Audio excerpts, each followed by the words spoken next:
We are exploring the fascinating cross-cultural exchanges that have shaped human civilization, particularly the profound influence of ancient Egypt on the Islamic Empire.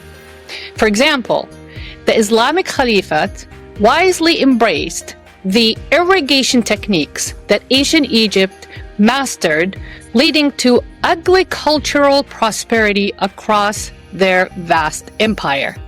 Welcome back to Chatting with Slava the Jordanian. I'm your host, STJ, and we are back again today with our favorite panel, Dr. Ihab Abdurrahim, and my one and only co-host, JD Yusef. Welcome back, guys.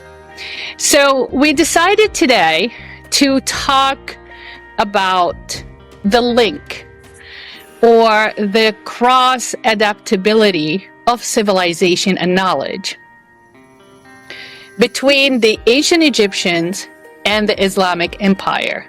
Because I was sitting one day, I'm just thinking about Egypt because I'll be going back in November, thank God. And I wondered why Abu Bakr alayhi salam sent Amr ibn al-As to Egypt to spread Islam there and check out what they have. So I have a feeling that the Islamic Empire, with all their curiosity and drive for knowledge and advancement, figured out that, hold on a second, ancient Egypt has been so advanced through the years. Why can't we, if it's possible, incorporate Egypt into the Islamic Empire so we can work together, collaborate together, and learn from their advancement to benefit the Islamic Empire? And I think that's one of, I believe personally, from everything that I read and everything that I watch and everything that I've observed in Egypt, that's one of, I think, secrets of the success of the Islamic Empire. But anyhow, that's why we're here, to sit down with our panel, to exchange ideas and to exchange ways of perceiving ancient Egypt and see if we can come to a conclusion. And also, as I said, this platform, it's all about mindset, and hopefully we'll give our audience the chance to make their own conclusion. So let's bring JD Yusef in, and he has a fascinating fact to share with us. Yes, thank you for that intro, Dr. Slava. Thank you, Dr. Ihab. Yeah, we have a pretty amazing episode, and always want to bring it into perspective and make sure that it resonates and it stays relevant with you all, the listeners and viewers, right? But essentially what we're doing is challenging the narrative, the status quo, right? How ancient knowledge still shapes our world, okay?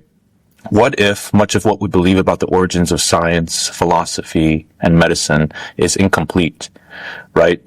Western narratives often trace the roots of modern civilization to Greece and Rome, right? Especially here in the States, right? That's what we're taught, especially at a young age, grade school, high school. But before Socrates, Plato, and Hippocrates, there was Imhotep, Fanhotep, and Thoth, okay? This episode isn't about discrediting others or other cultures or peoples, but about reclaiming forgotten legacies and giving credit where it's long overdue, right? So I think this should be a pretty exciting episode. And again, piggybacking off of what we did in the first half, right? So I'll just set it off and then we'll kind of have a discussion, right? So ancient Egypt, again, what I consider them the real OGs of knowledge, right? Some key points. The Egyptians developed mathematics for engineering and pyramid construction. We spoke a little bit about that in the first episode. We're also going to build a little bit upon that. Medicine, they documented surgeries, diagnostics, and had detailed medical papyri. Okay, and we discussed a little bit about that as well. Astronomy, they tracked celestial movements with precision. And again, they were able to trace it with setting and positioning the pyramids to reflect these astronomical observations, which is quite astounding. Why is this relevant, right? Not only is the writing systems, the hieroglyphics, what helped us kind of uncover a lot of these philosophical, ancient, science facts. but many of these fields are cornerstones of science and medicine today, which were given to us directly from the Egyptians. That's why it's relevant, right? Challenging the myth that these ideas only took shape in Greek philosophies, but believe it or not, a lot of these Greek philosophers studied in ancient Egyptian temples, and that's clearly documented by Pythagoras, who was an ancient mathematician. Plato and Thales, believe it or not, were said to have spent time in, especially growing up in ancient Egyptian temples. But from that being said, there's a beautiful quote that kind of resonates, right? Egypt is the mother of civilization, yet we often call her children by their names, and right? Her children are going to be the descendants of these other cultures, right? Who took a lot from these ancient cultures and developed and built upon them, right? Credit isn't often given, but again, that's why we're here. What do you think about that, Dr. Ihab and Dr. Slava? No, so really quick, just for our audience, if some of you just joined us for the first time, the episode that JD Yusef is referring to is episode number 32. So episode 32, we introduced the whole concept of how the ancient Egyptian civilization influenced our knowledge and many of the advancements methods in agriculture, architecture, engineering, to our, new societies, the societies that came after them. So that's number one. And number two, the fact that remember this platform, we're trying to give you guys as much information and data as possible, but as we are discussing it and as we are doing this cross conversation, hoping that you guys can look at it in a different light and realize that, we are all connected. There's no separation between what we call hadara in Arabic, which is civilizations. But we would like to tap into why some of the knowledge was lost and what if that knowledge got preserved. How would humanity be like? What would our life look like? How much advanced we would be, and why our humans have the tendency to destroy their predecessors' knowledge and hard work? I mean, we're talking about, thousands of years of civilizations for the newcomer just start all over. It doesn't make sense because it will be smarter from humans to preserve that knowledge, to give them that shortcut and pick up where the other, the past civilization ended, pick it up from there and build upon it. But humanity or humans are so selfish and very egotistic, I think, because number one, we want to fulfill our narrative. It's our time. It's our civilization. It's our history. We want to rewrite everything. We want to reinvent everything. But why would you? It's like buying a house from a couple. That house is so advanced, has everything that you need, and you just touch it up and you make it better instead of completely demolishing the house and start from the foundation up.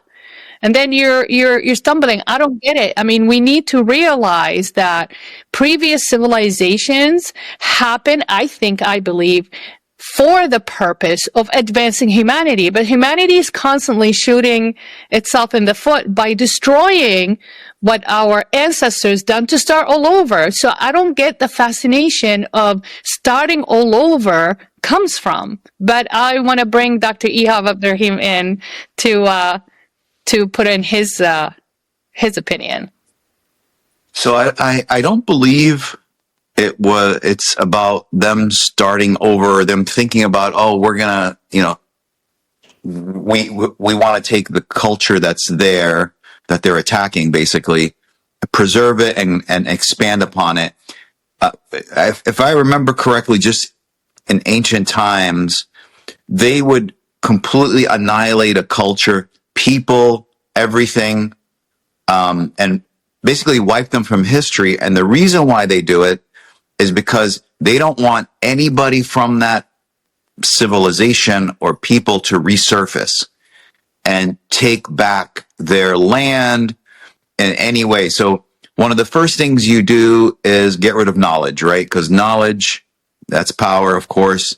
But if you get rid of the knowledge, then maybe those remnants of that civilization cannot rebuild itself because you burned all the books and got rid of all the, the papyrus that was there with all the writings. But it's always a reason that they do it because they have to reset their narrative and their civilization to kind of be overshadow what was there before. And it would have been amazing, and I agree with you that if somebody were to take ancient knowledge and just continue with it, right? Where would we be now? We might be way more advanced than we are, I believe. A lot of these ancient cultures, ancient Egypt, I think the Mesopotamia, I mean, there's a lot of knowledge in ancient Babylon, and possibly from those ancient cultures, that's where I believe ancient Egypt kind of got a lot of its information. And maybe there's another civilization we don't know about that was wiped off the face of this earth that may be been a precursor to these other civilizations. So that's the interesting thing that I would like to see, hopefully in archaeology, that they find out about this. So, but that's Ihab, my thoughts on it.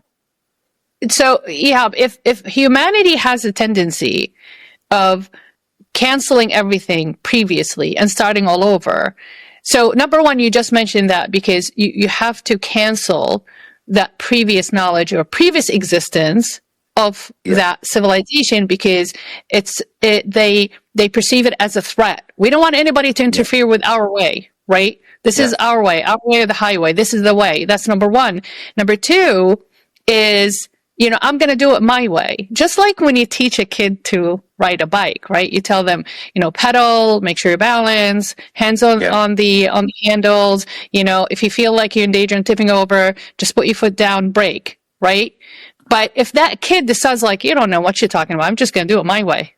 So they riding, they tip over and they fall and they cry. They come to you and it's like, oh, it hurts. Well, I told you not to do that, right? So why does humanity has the tendency to do that? Number one. Number two, and if humanity had the tendency constantly rejecting the advancement of others before us, why did civilizations exist? Why the Earth or our race or our history did not consist of, all right, inventing the wheel, moving on, discovering fire, moving on, discovering reading and writing, papyrus, making paper, moving on. Why did civilizations went above and beyond, right? Above and beyond any humanity can achieve, and then having another civilization comes in, destroy everything and start all over. Destroy everything. Why? I just don't get it. I think I'm just philosophizing. Yeah. Yeah, I think you're not really kind of getting the roots of human nature, right? If you take us back to thousands and thousands of years, tens of thousands of years, the way survival is there was always an alpha male. There was always this tribe maybe that was conquering other tribe. Who knows? But in our nature, we are built DNA wise to be like survival of the fittest, and I think that happens in other animals and the animal kingdom.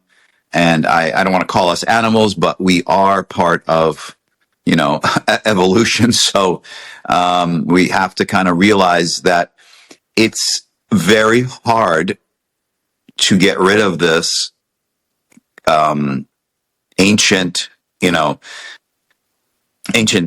parts of your DNA. I think it's still inside us, but what's happening as we're evolving, and I don't think we're evolving like in the last couple thousand years physically. I think we're more evolving in our minds.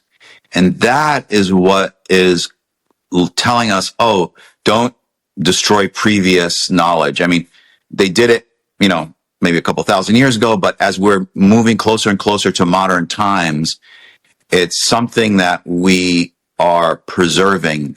We are preserving knowledge now.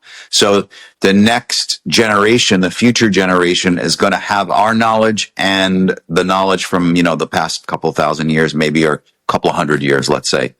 But I want to shift gears and just kind of say just one thing.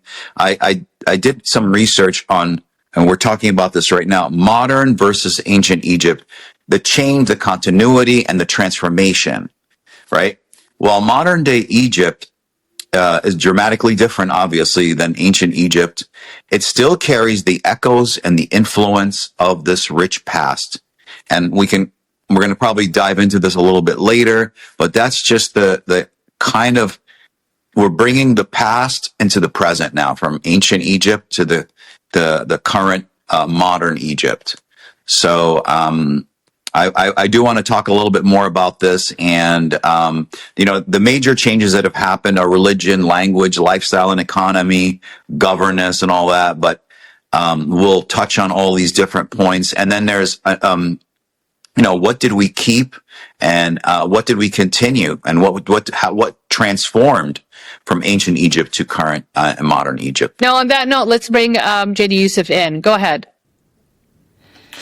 Yeah, I think the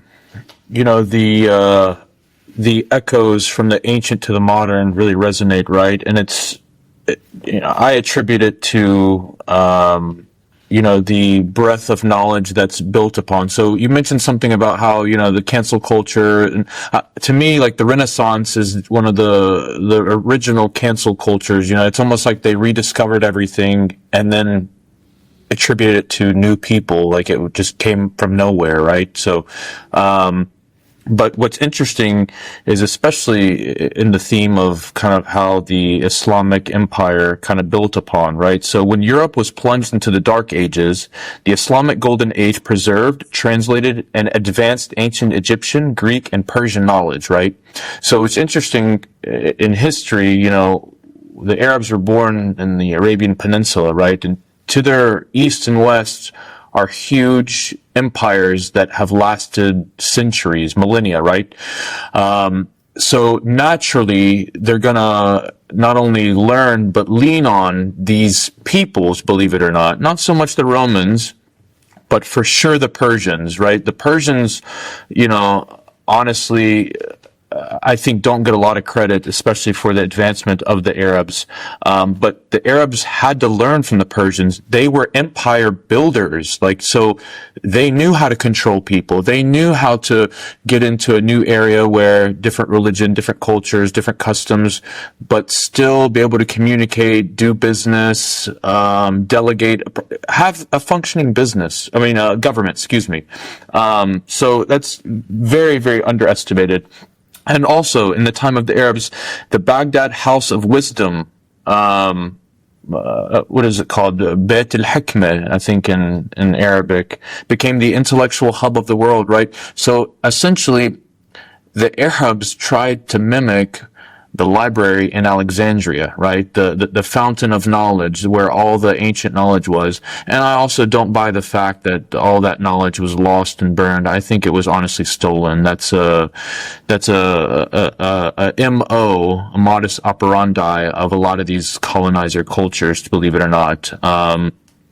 Take it, steal it, and then, hey, we came up with the idea all over again, right? So, it's I don't think they burned everything, but anyway, I digress. Arab scholars like Al-Khwarizmi is known for the articulation and coming up with algebra, right? Ibn Sina in medicine and Al-Hazan in optics fused Greek philosophy with Persian and Indian text, believe it or not, right? So again, the Arabs are taking upon all of these other cultures. It's not like they're looking at them out of jealousy or spite and saying, oh, they came up with this and now, they're saying, hey, this is beautiful. It's technology. It's making life a little easier. Let's see how we can modify it. That's what we're doing today, guys, right? And let me make a pretty profound point. When we're learning and reading and bathing in this history, right? Fair point to know. You actually, the listeners, have a lot more in common with the ancient Islamic Arabian Empire, these people, than you do with the Greek or Romans, who again were mostly pagan for their time, right? So how they thought, how they acted, this Abrahamic faith is very much in line with how all of you think, even though you may be Christian or, Jewish to, or whatever religion you come from. But that's something to keep in mind, right? Last couple points. Persian, ancient Zoroastrian schools and libraries seeded much of this Arabian knowledge. So everything that came out of the East, all the Persians had compiled, right? And they had vast interactions with Hind and even China, right? I think the Tang dynasty. But all of this came into Baghdad, and then everything from the West came into Baghdad. So it was like a beautiful meeting point for everything that humanity kind of came up with. And again, combined with Egyptian and Persian wisdom, the Islamic values of inquiry and learning just exploded. Again, everybody was hungry for knowledge. They wanted to build. So some modern implications, much of what we use today, math, hospitals, surgical instruments, pharmacology, actually comes from this layered heritage, right? So it's not fair to say it's this one group or one people. No, if we're all one race, one people, it should be a human thing. So with that being said, Dr. Slava, Dr. Ihab. No, I love how you brought in the Persian Empire, and I think the oldest civilization, correct me guys if I'm wrong, were the Sumerians, right? It's in Iraq. It's even older than ancient Egypt, right? So that Recorded was history, lost. correct, yeah. Right. So I don't know why there was a huge gap between the Sumerians in ancient Egypt and from ancient Egypt, Persia. Now, the Persian Empire was the number one obstacle in the face of the Islamic Empire. Right. And the moment that Islamic Empire secured Persia, they flourished. That was the ignition of expansion of the Islamic Empire. But that tells you how vital Persia, geographically, politically, civilization-wise, advancement was important for the Islamic Empire to secure in order to fuel that engine and expand into Asia, because that was the door to Asia, was Persia. Egypt was the door to Africa. But last point that I want to make and comment on what you said about the Islamic Empire, I think because Islam came out with emphasizing that we are all equal. There's a huge emphasis in equality, inclusivity. We're all equal. There's no difference. So let's work together. Unfortunately, greed and conflict and division and political polarization caused the downfall of the Islamic Empire. But those are very, very interesting point. But let's bring Dr. Ihab Abdurrahim in. What else you would like to share with us? So I kind of bring it to where we're talking about religion and Islam. One of the interesting things was the major changes in from ancient times, ancient Egypt until now, is that they went from a polytheistic type religion to monotheistic, which in Egypt right now, majority is Muslim, but there's also Christian minority there. So that is one of the things that transformed. Language obviously transformed from hieroglyphics. There was obviously a spoken language in ancient Egypt. These hieroglyphs were sounds, I believe, is what I read, and the sounds, when you put them together, make a word, like men otep, like that kind of thing they would do. I don't know if I'm saying that right, but it's just the sounds of the hieroglyphs. And some of this language, this ancient language, I believe, is still in the with the Coptics, in the Coptic language. Yusuf can probably elaborate on that a little bit more. I think he knows a little bit more about that. And then modern day Egyptians right now, they speak Arabic, obviously, right? And the lifestyle and economy in the past and the present, all agriculture just is around the Nile, just so everybody understands that the majority of the Egyptian modern civilization and ancient civilization lives on the Nile. So, it's where fresh water is where the food is grown. But now modern Egypt has a different type of economy. It's a little more diverse. You have tourism. You have natural resources like oil and gas, and technology. Okay.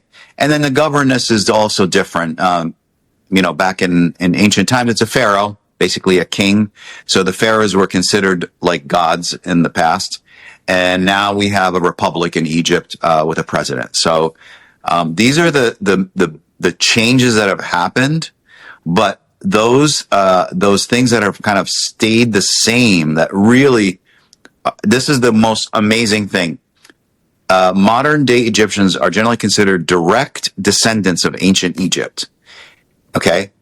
Studies have shown that 85% of the shared DNA is with ancient populations from current modern Egyptians. So we share 85% of that DNA from ancient Egypt, which is pretty wild, because that really kind of resonates in a way, and it shows that this culture, this civilization has lasted over 5,000 years continuously. There was no break. There was no migration of people in and out because of, losing, the land to another, group or civilization or country. So this is something that is really neat. And I'm sure there are other countries. I believe Iran is one of them. It's lasted several thousand years, Persia, basically. So I'm sure there are others, but I mean, ancient Egypt, just looking at the DNA, the percentage of the DNA of the people of modern times, sharing those with those of ancient times is really, really amazing. I have a question for you, Ihab. Do you think that the ancient, and for JD Yusef, just something that to brew on, kind of think outside the box a little bit? So I like to challenge some concepts. But do you think, guys, the ancient Egyptians had some kind of a knowledge of what invaders can do to their knowledge and civilizations? And that's why we only have, what is it, Ihab? Only 10% of what ancient Egypt 1%. 1% has been discovered. Well, only 1% has been discovered. So not only they built this glory of a civilization, they managed to hide it for thousands and thousands of years. Not only that, they managed to hide it, they are making it difficult for us in this modern time with all the technologies that we have to discover it as fast as we want it to be discovered. So to me, logic tells me that not only ancient Egyptians were proficient in, agriculture, engineering, and architecture and design, but they actually thought ahead. So did they know in advance that, hey, listen, if we are not clever and creative in hiding our civilization to preserve it from being destroyed, because humans are naturally, they're very egotistic, they're very selfish, they're going to cancel all that we have accomplished. Let's find a way how to hide it and make it difficult. We're 2025 and we cannot dig fast enough and we cannot discover fast enough what the 99% of ancient Egypt has built. Think about it. What do you guys think? Let's go to JD Yusef.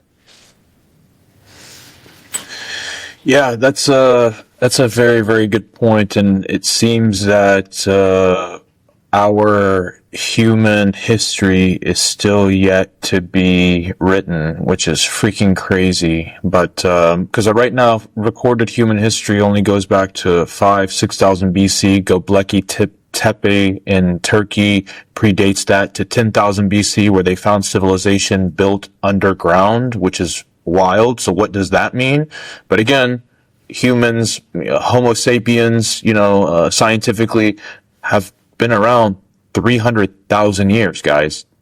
300,000 years, and we're only talking about 5,000 years. So like, what are we really talking about? Like, what's really going on, right? So this is the stuff that again is exciting and deserves a lot more insight and thought, right? So, but yeah, that's completely wild. Just to think 1% has only been kind of uncovered. I mean, since the new king took over in Saudi Arabia, archaeologists and historians and scientists are actually now for once being able to discover things that in the past they'd find something in the desert in Saudi Arabia. Maybe it's an ancient church or synagogue, and they just put sand back over it. And they're like, yeah, we don't want to talk about that, So no, again, that goes everything against human nature, what we've been talking about, the Islamic golden age, right? Like, what are we talking about? So again, it puts things into perspective, and it's very beautiful. So, but also it's amazing that those discoveries become a threat of the existing governments or existing nation, because think about it, guys. Those discoveries are going to have a huge emotional impact on the discoverers, to the point that it will become a threat to their regime. That's the fascinating thing about the past civilization, that they built something that if the humans in 2025 finds it, they're going to have such an emotional connection to it. They might say, hey, hold on a second. We don't want Saudi Arabia. We want to believe in other civilization. Why can't we copy the civilization? Because we've been backwards. And this is so advanced. We want that to elevate our lifestyle or to improve our mindset or our perception about the world. Think about it. So discoveries is not only advancement in technology, or it's an advancement in the mindset of humanity. Because if you show me right now a concept that has been discovered, but been buried for thousands and thousands of years, I'm going to think twice and say, hold on a second, I used to believe in this that way. Now I have to believe in it in a different way. So the threat of changing the mindset of humans as we discover these ancient civilization is a threat to the existing nations, that they are telling those people that, no, this is the way, there's no other way. But there is another way. But we haven't discovered it yet. So are they keeping the discoveries from happening? Or did the ancient civilization are saying to us, you guys are not ready, because it's going to blow your mind? But go ahead, Ihab.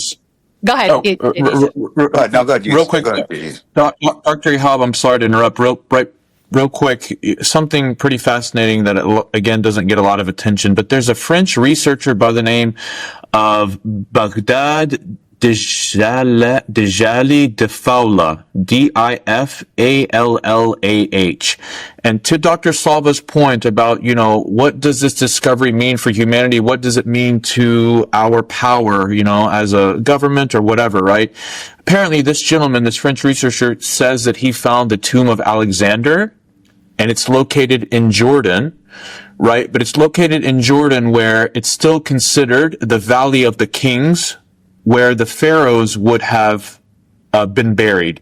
So again, when you're looking at geography, the Sinai Peninsula, it kind of jets in and goes into the land of Canaan a little bit, like it stretches into Jordan. Like all this was, client states of ancient Egypt. So imagine what this discovery of potentially Alexander the Great, so they say, this guy has evidence, and apparently the governments, specifically the Jordanian king, has not allowed any excavation or outside researchers after this gentleman said what he found. So that is, again, on another level and very, very exciting to say the least. But I'm sorry, Dr. Ihab, go ahead.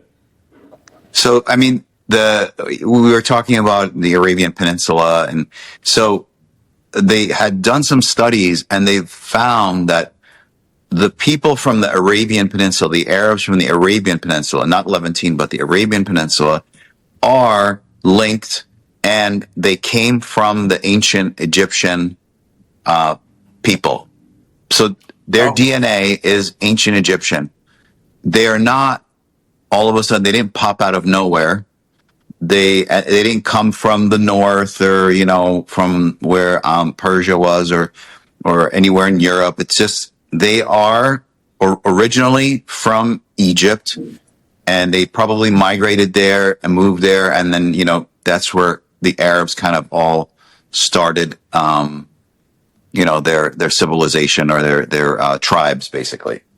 Yep, that's not a crazy point, by the way, because I've always been taught Usul al-Arab is in Yemen. So like the real Arab comes from Yemen, right? The DNA, right? Well, again, who is the Yemeni tied into DNA and genetically? The Habashi, the Ethiopians, right? Ethiopians have a shared lineage and culture with the ancient Egyptians and the Sudanese, the Nubians, right? So again, what are we really talking about, right? We have this beautiful chain, this unbroken chain that, again, a lot of these cultures or people or times want to break and say, no, this doesn't exist. So that's a really, really beautiful point, Dr. Ihab. I love that. Yeah. Because when you say the Arabs are, they're these people, Quraysh, the tribes, they're basically Egyptians from ancient times. But when they look at Egyptians now, they don't look at them in the right light, I believe. So I think this chain is broken because people break the chain. They want that chain broken.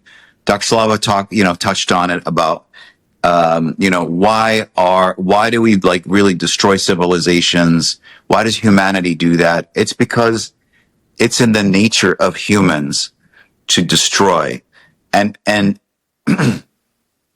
it's improving obviously as we move forward in time, but it's still happening around the world. It's not like it's all of a sudden has stopped because our knowledge, we became more intelligent. We have computers.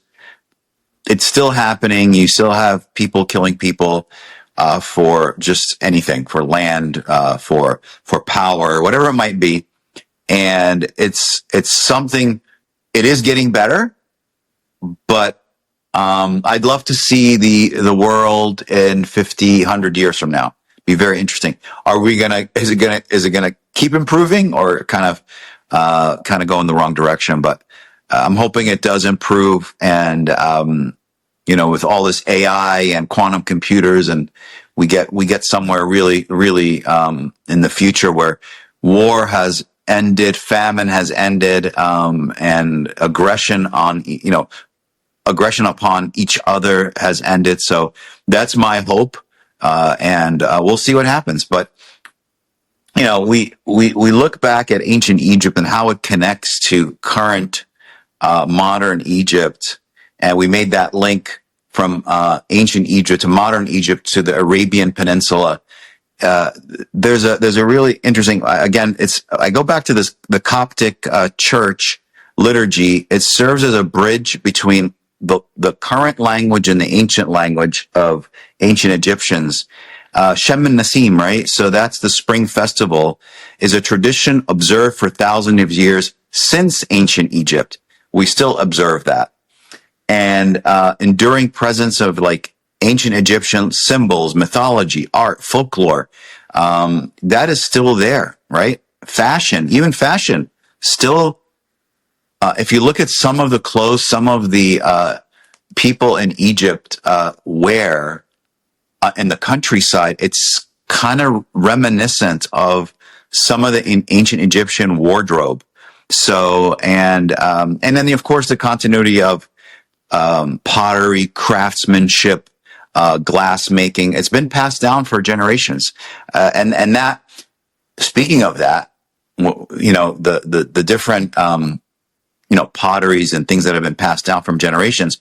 When we were in Luxor, we visited this alabaster the factory, and these gentlemen were outside, and they were kind of chiseling away, making like beetles and different different little artifacts for people to purchase. They're still using some of the old techniques, and then you go inside this factory, and they explain to you how it's been passed down for thousands of years. These guys are still chiseling with some of the old, they're not moving on to use like modern equipment and milling, machines and with lathes and things like that. These guys, I saw them, and they were chipping away and making these nice little figurines and beetles and some little ancient Egyptian sculptures. And you find out that when they gave us that tour, they tell us that, this has been something that's been there from ancient times, has been passed down from generation to generation, and this family now is carrying that torch. So I'll pass it on to Dr. Slava. She looks like she wants to say something about this because she was there. Oh my God, Ihab, you just put a salt in the wound. I missed that. You brought back amazing, amazing memories. But before I start my rant about Egypt, I'm very biased about it. Not because I'm married to an Egyptian. Married to an Egyptian, it was amazing. But going to Egypt, and then seeing the Egyptians really, almost like I felt like I renewed my vows, to my Egyptian husband, because you're amazing and you people are amazing, because I've seen it. Not only I heard it and I just believed it because I'm married to him and because my dad lived there and my aunt graduated from University of Cairo. But, let me just go back to, give you my opinion about what you guys have touched upon talking about those, ancient civilization and also Egypt. So there are two things that humans struggle with: recognizing others for their achievements and their advancement. It takes a lot of humility. You have to be a very, very humble, very peaceful person, basically free of stress and free of fear, to recognize somebody else's achievement, right? But the majority of humans are introverted, people-oriented. If that's the case, why did those civilizations were faced by the resentment, right? Of, no, I'm not going to recognize it as civilization. I'm going to make my own. Maybe that because it taps into the identity crisis challenge that the humans constantly are fearing, right? So who am I? The humans are, and you talk to, I have talked to patients with mental health. They sometimes mental health get triggered because those patient or those people lose identity, lose purpose in life, right? So two things we're talking about: the ability of recognize others for their achievement, for their civilization, for their advancement, and accept it, embrace it, even adapt it into something amazing. But we're not going to recognize because we are fearful of losing our identity. We need to establish our own identity. That tendency destroys civilization, in my opinion. And I cannot simplify it much more. But going back to Luxor, Aslan, I left my heart in Luxor, seriously. And in the family that Ihab's talking about, they are licensed by the government. That's how smart the Egyptian government is. So they only license one family that can actually duplicate Egyptian artifacts, right? To control the people copying and selling, saying, oh, it's real. But they did have some pieces that are 50, 100 years old that had been carved by their ancestors too. And it was a beautiful, beautiful thing that we mentioned. Yeah, absolutely, Ehab. So I'm not going to take too much time about Egypt because I can talk for hours. Go ahead, JD Yusef. No, I think that's quite remarkable. Again, you guys are basically taking everything that we discussed and putting it into perspective. And you were there, you saw it. So I think that's pretty amazing. Where I know we briefly talked about Egypt and Ethiopia and kind of the connections. I think, especially with the Coptic Church that was mentioned, the Coptic Church basically enshrines the Coptic language, which is a form of ancient Egyptian. It's like the third demotic form. And how do they actually write it out? They actually use Greek alphabets, but they've modified the alphabets to take some of the ancient hieroglyphics, and they'll actually like make a symbol, and that corresponds to like what Dr. Ihab said, to a sound. It's like Latin. It's a dead language, so you'll hear it in the liturgy, yes, but most people don't really speak it unless maybe you are clergy. But if you guys haven't ever been to a Coptic church before, sitting in there listening to Coptic being spoken is wild. It's very, very interesting. Very, very interesting. Very, very beautiful too. But you can hear its oldness. I really don't know how to describe it, but I did take a introduction to linguistics and anthropology class, and that was probably one of the most difficult things I've ever had to do in school. But the language aspect is very, very interesting and beautiful. And also another point about the Coptic people. So there's a misconception that, again, if you're only Coptic, then you have a right to share into this ancient Egyptian culture because you, as a Christian, were directly descended from these ancient peoples, right? And so if you're Muslim, then you have this mixed peninsular Arab blood, which doesn't really count as. By the way, that narrative flips on its face too. According to DNA, according to genetics. Yeah, I can even give you mine. Yeah.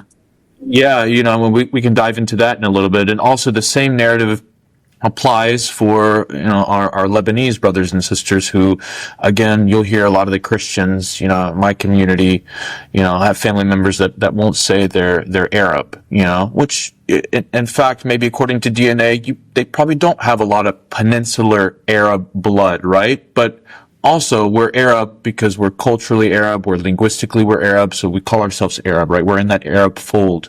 But also, if you look at the Lebanese Christians, brothers and sisters who are Muslim, they have the same exact DNA. There's this misconception that when Islam came in, they came in and, these droves and forces, they came in with the sword, and that wasn't the case at all. Just read Bishop Sophronius, who was the key holder to Jerusalem when the Muslims first knocked on the door, and listen to what he said about them. Right? It's not. They were not many in numbers either. 60 to 70% of the ancient Christian world resided in the Islamic Empire. So, like, Muslims were the keepers of our faith. So that's something, again, they don't really tell you. But anyway, go ahead, Dr. Ihab. Yeah. So, I mean, you were talking about the percentages of Egyptians. So for me, I did an ancestry.com blood test. I sent it in. I was 83% Egyptian and a 10% Arabian Peninsula, right? So there is some of that in me, right? And probably has to do with my link to the past, in the Islamic past. Slava can always touch on that. Ethiopian, here's something amazing. Ethiopian and Eritrean, 4%. From the Ivory Coast and Ghana, 1%. And 1% from Nigeria. And then 1% from North Africa, Tunisia, Algeria, Morocco, Libya, for instance. And, back to Egypt again. So that's are my breakdown. But again, what we were talking about. I had said that there's some research done that 85% of the Egyptians are linked, that their DNA is linked to ancient Egypt. So it kind of makes sense that I'm 83%. I'm almost 85% Egyptian, but I'm 10% from the Arabian Peninsula, from Saudi Arabia, Emirates, so, which is kind of very neat in its way. So, and one of the big things that really is an emphasis, and I learned this when I went there, I never felt this till I was in Egypt. There's an emphasis on family, community, and hospitality. And it's something, that until you go there to actually experience it yourself, you won't know how what I'm explaining. It's a feeling. It's not like a visual. Of course, visually visually people are nice. They're kind, of course, but there's a feeling of hospitality versus viewing hospitality, right? Visual hospitality. There's a difference. The two they work together, but sometimes when you go somewhere in a certain country, they're very hospitable, but you don't feel the hospitality. They do it possibly, maybe because they're being paid, to work or something. But that is, in essence, the values that remain central for Egyptian culture that echoes from the past of ancient Egypt. Because the ancient Egypt structure was that.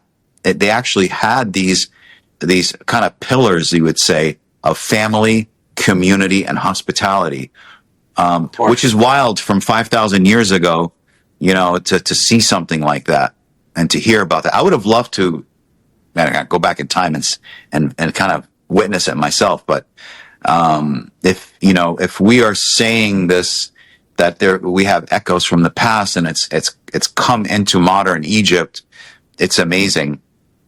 And I don't know, that's one of my the next time I go this year, I'm going to kind of really absorb more and more of that, and really get into it. Because the first time we went, I was in like shock and awe. Everything was coming in like full input. And now I kind of know what to expect. And when I get there, I'll just kind of really be more absorbing and not be like overwhelmed in a way, because I'll know what to expect and be very welcoming to it, obviously. So. Yeah, I think you were overwhelmed in a good way. Of course. Of course. Yeah, it's very positive. But going back to Ihab's point, his lineage. So Ihab's Abdurrahim family, and I mentioned it, I think, in the earlier episodes, is Abdurrahim al-Qina'i. That's what Abdurrahim family came from, the name. Abdurrahim al-Qina'i, he's from Morocco. So at one point, he went down to Mecca for Hajj, for pilgrimage. And after Hajj, he was just, talking to people, and he found out he was the descendant of Sayyidina Abu Talib, the uncle of the Prophet Muhammad alayhi salatu wasalam. So when he found that out, he went to Egypt, to Qina, to Luxor, Upper Egypt, and he built the first mosque as a appreciation or homage to his lineage, min Quraysh, min Mecca. And then after that, he started building, I think he built like 3 or 4 different mosques, but they are not only, they were not set up to be only a place of worship. They were centers for charity, for raising money for the poor, shelter, hospitals, like little clinics to help the need, and also to have a court where people come in and anybody that needs favors from the Islamic Empire to help them, land, education, housing, money, jobs, anything like that. So it was more a community center by Abdurrahim al-Qina'i. Then he went back to Morocco. Now, knowing that, when Ihab found out did the ancestry test. So we're talking about, Africa, and then coming from Africa into, probably they went Africa into Yemen, from Yemen to the Arabian Peninsula, from Arabian Peninsula to Egypt, from Egypt back to Morocco. So they made the whole circle, and that's his ancestors, right? So remember, when you do the ancestry background, I learned that if you have only 1% or 2% of your blood from Somal, for example, because that is where you started. So where you started is the least percentage in your blood genetically. Wow. The highest percentage in your genes is where your ancestors settled in, right? Because when you settle in and you take a permanent home in that country, you start reproducing. You get married, you create a family, you dig your roots, right? So they went from Africa. That's just my theory, that his ancestors started in Africa, South Africa, and then went through Somal, through Yemen, through the Arabian Peninsula, back to Egypt, right? Or maybe started in Morocco. They went Morocco, South Africa, then into Yemen, into the Arabian Peninsula, and they settled in Egypt. So that is fascinating discovery. Not only, that's what makes our Egypt trip very, very special, because he discovered his ancestry, which is, just fascinating. That's amazing. But, again, it's really hard to describe their spiritual, kind of the rediscovery of yourself when you're in Egypt. Egypt is ancient. And you talk to Christian and Muslims in Egypt, and the Christians will tell you, and they're taught in school, and they know that Islam came to Egypt in peace. Very, very peaceful, very, very passive way, not by the sword, not by force. They did not destroy any churches. Yeah, they helped them move churches if they needed the property for, military post or what have you, but they offered to move the church or rebuild the church somewhere else. So some of the churches you'll see, when you go to Egypt, anybody that's interested, you'll actually see that, this church was here, but it was moved by Amr ibn al-As or Salah ad-Din al-Ayyubi, commissioned that, and they paid for it, and they also paid for people to move around too, in order to give Islam and Christianity the environment they can coexist together. But when you talk like where Ihab was born in Shubra, it's 40% Christians. You walk around, there's no sign of Islam at all.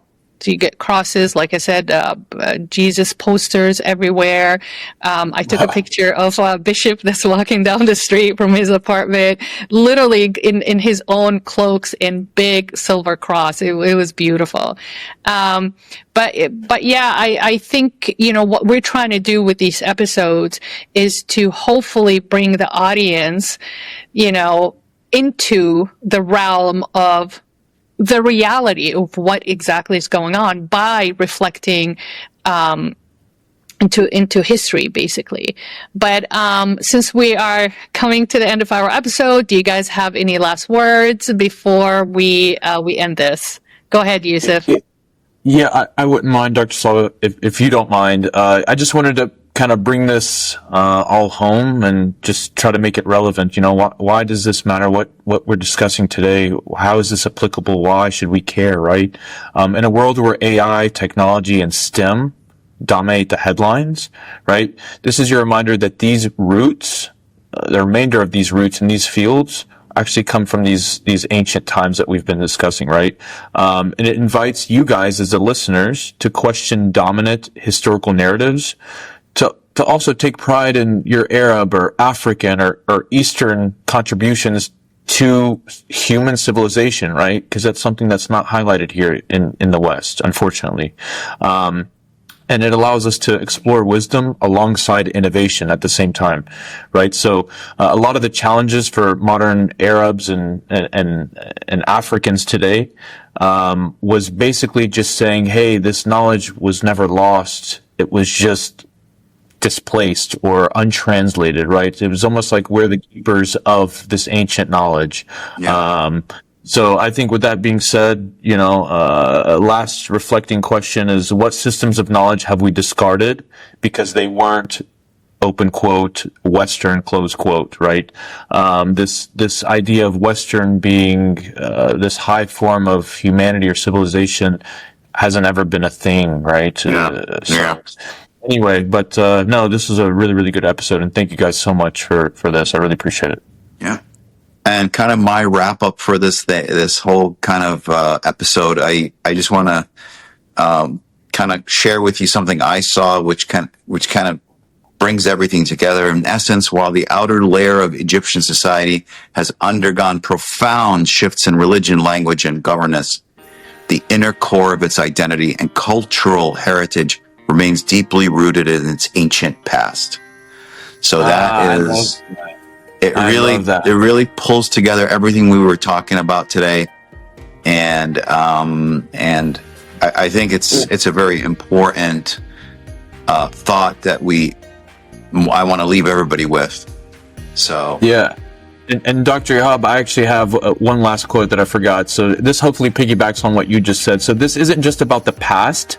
It's about who we choose to become by knowing where we came from. And again, I know we've said that a million times, right? You don't know where you're going if you don't know where you come from.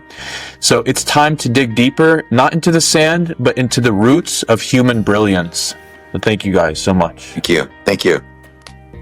Beautifully, beautifully put. So, like I said, unfortunately, we are reaching the end of our episode. As a reminder, these episodes are uploaded on the Spotify and the Apple podcast platforms.